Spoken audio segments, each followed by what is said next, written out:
Regardez-moi bien, je vais pas le dire deux fois. Donc là, il y en a qui osent comparer l'exploit de Maki à l'exploit de Madara. Comment dire, en fait, quand j'entends des choses comme ça, je me dis qu'en fait, la culture de l'instant, ça va tuer des gens. Ça va tuer les gens. Ça, c'est pas une image que j'ai montée moi-même, hein. C'est vraiment une image que quelqu'un a mis, je ne sais plus où, sur X ou Instagram, je sais pas où je l'ai trouvé. Mais les gars, en fait, il faut doser. Je vous jure, en fait, Maki, c'est fort en ce qu'elle a fait. C'est très très fort. Mais à aucun moment, c'est aussi impactant et aussi impressionnant que Madara. Les gars, Madara, il arrive, on ne sait pas. On sait pas. En fait, on sait que c'est quelqu'un. Mais on sait pas ce qu'on s'apprête à voir, en fait.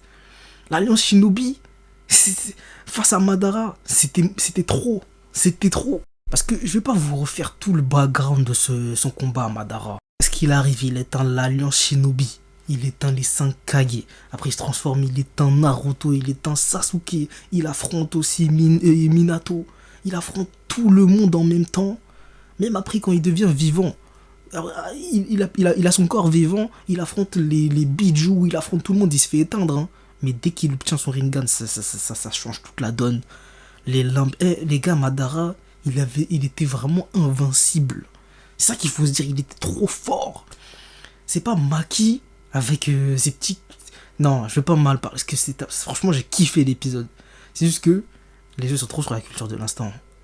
Genre, on peut comparer parce que c'est un peu la même vibe, je peux comprendre. Genre, on nous montre tellement la supériorité de Maki, mais jamais c'est comparable à ce que Madara a fait. Pour moi, personnellement, il n'y a même pas de...